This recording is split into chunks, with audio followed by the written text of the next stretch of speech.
दोस्तों, आपके मन में एक सवाल आ रहा होगा कि advocate, barrister, senior advocate, advocate general, solicitor general, attorney general, इन सब में आखिर क्या फर्क होता है, क्या अंतर होता है। महात्मा गांधी बैरिस्टर थे, एडवोकेट थे, मतलब कुछ इस तरह के दिमाग में विचार कभी तो आए होंगे और कभी जानने का मन, उत्सुकता बनी होगी मन में। आज के वीडियो में हम यही सब जानने की कोशिश करेंगे और मैं उम्मीद करता हूँ आप सारे स्वस्थ होंगे और मस्त होंगे। स्वागत है आपका आपके लीगल डाकिया चैनल में। पहली बात तो ये समझ लो, अगर आपने लॉ की पढ़ाई की है, यानी कि ग्रेजुएट हो गए, वो 3 साल वाली की आपने या 5 साल वाली की, उससे कोई फर्क नहीं पड़ता। अगर आप ग्रेजुएट हो गए, आप लॉ ग्रेजुएट हो गए, इसका मतलब ये नहीं है कि आप एडवोकेट भी बन गए। इस बात को आप आगे धीरे से समझेंगे, मैं अब सारा कुछ बताऊंगा, रुको जरा, शांति शांति, सब समझ में आ जाएगा। अब आगे समझ लो कि मान लो आपने लॉ की पढ़ाई की है, तब आप लॉयर हैं, आपके पास सिर्फ डिग्री को लेकर आप किसी क्लाइंट को रिप्रेजेंट नहीं कर सकते, या यूं कहें कि किसी का केस नहीं लड़ सकते। इसे आसानी से समझाता हूं, सारा मामला समझ जाएंगे। कि मान लो, आप सारा कुछ समझा दूंगा।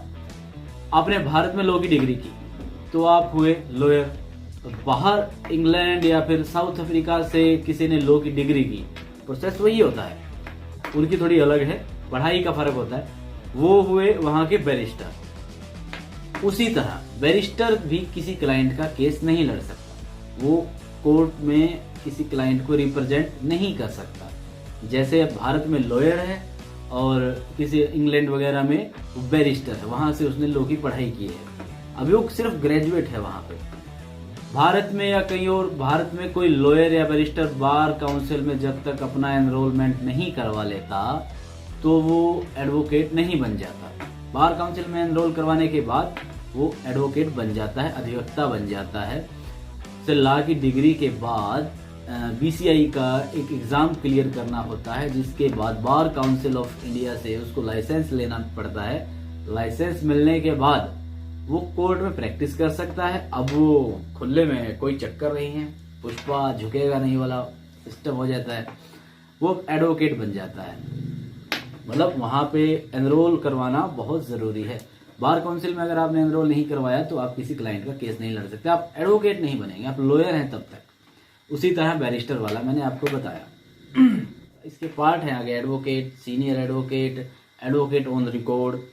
एडवोकेट है तो वो तो मैंने आपको बता दिया। उसके बाद सीनियर एडवोकेट है, जिसके पास अच्छी अनुभव है, अच्छी कम से कम 10 साल तक का एक्सपीरियंस है, उसके पास कोर्ट में अच्छे से अपीयर हुआ है, सारे मापदंडों को देख के कितने वो केस जीते हैं, कितने हारे हैं, सारे मापदंडों को देखकर डिसाइड होता है कि ये सीनियर एडवोकेट है। उसके बाद आता है एडवोकेट ऑन रिकॉर्ड। जब सुप्रीम कोर्ट में आपको कोई केस डालना होता है, उच्च न्यायालय में, आपको पता है सर्वोच्च न्यायालय, उच्च न्यायालय, अपेक्स कोर्ट कहा जाता है इसे। अगर इसके अंदर केवल AOR, advocate on record, he case डाल सकता है। ऐसा नहीं है कि कोई भी जाएगा और वहां पे, क्योंकि हर कोर्ट का एक अलग रूल, रेगुलेशन, प्रोसेस, प्रोसीजर होता है। उसी तरह सुप्रीम कोर्ट का भी कुछ रूल प्रोसीजर है। इसमें जो केस डालेगा वो सिर्फ AOR ही डालेगा, एडवोकेट ऑन रिकॉर्ड। मतलब ये हो नहीं है कि ड्राफ्टिंग वगैरह कोई भी कर सकता है, उसके लिए भी, AOR के लिए भी वही प्रोसेस, सुप्रीम कोर्ट का AOR का टेस्ट एग्जाम देना होता है। उसके बाद उन्हें ये परमिशन में एलिजिबल बनते हैं, मान्य होती, योग्यता आती है कि आप अब इस समय सुप्रीम कोर्ट के केस को कर सकते हैं। ड्राफ्टिंग कोई भी कर सकता है, बहस कोई भी कर सकता है, लेकिन केस फाइल करेगा, वो करेगा सिर्फ एडवोकेट ऑन जो रिकॉर्ड है। उसके लिए भी सुप्रीम कोर्ट में एग्जाम देकर ही वहां तक पहुंचा जा सकता है। उसके बाद आता है एडवोकेट जनरल, जिसे कहा जाता है महाअधिवक्ता। राज्यपाल अपने राज्य में एक एडवोकेट को अपॉइंट करता है, एक जिले, स्टेट में, एक राज्य में राज्यपाल एक एडवोकेट अपॉइंट करता है, जिसे महाअधिवक्ता कहा जाता है।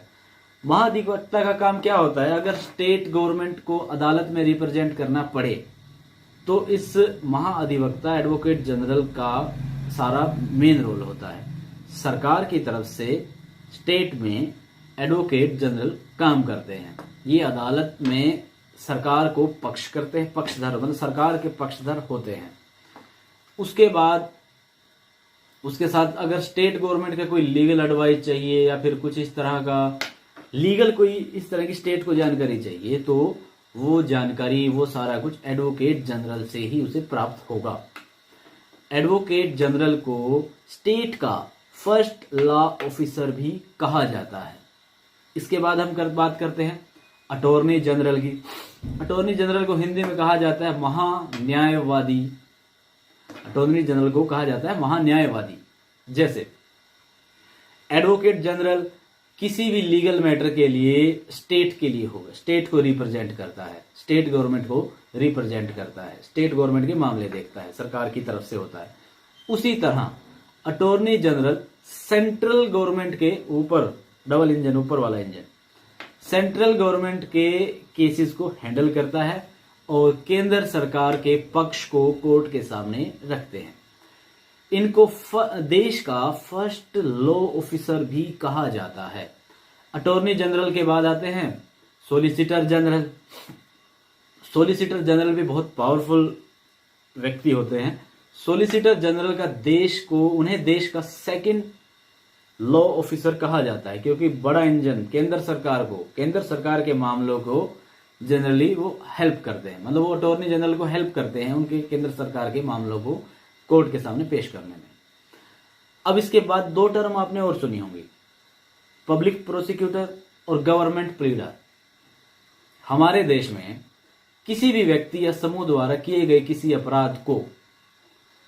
अपराध को पूरे समाज के खिलाफ माना जाता है, मतलब वो अपराध समाज के खिलाफ हुआ, लिहाजा कोई भी अपराध हुआ तो उसका असर पूरे समाज पर पड़ा कि जिसने अपराध किया है उसको सजा दिलवाई जाए।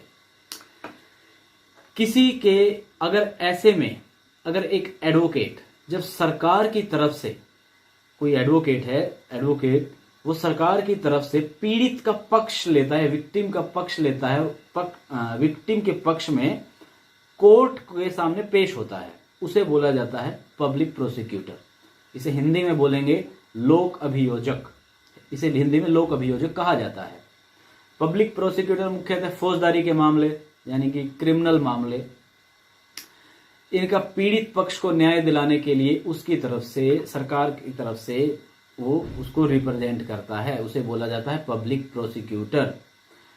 पब्लिक प्रोसिक्यूटर से अपेक्षा की जाती है कि वो निष्पक्ष मामलों की पैरवी करे, सभी तथ्य, सभी दस्तावेज, सभी अदालत के सामने प्रस्तुत करे ताकि पीड़िता को न्याय दिलवाने में मदद की जा सके, अदालत में न्याय हो सके। जो दीवानी मामले हैं, सरकार की तरफ से उनके वकील होते हैं, उनको बोला जाता है गवर्नमेंट प्लीडर। जो दीवानी मामले यानी कि सिविल मैटर, उनको सरकार की तरफ से जो देखते हैं उनको बोलते हैं गवर्नमेंट प्लीडर। क्रिमिनल केस में सरकार की तरफ से हुए पब्लिक प्रोसिक्यूटर और दीवानी मामलों में सरकार की तरफ से हुए गवर्नमेंट प्लीडर।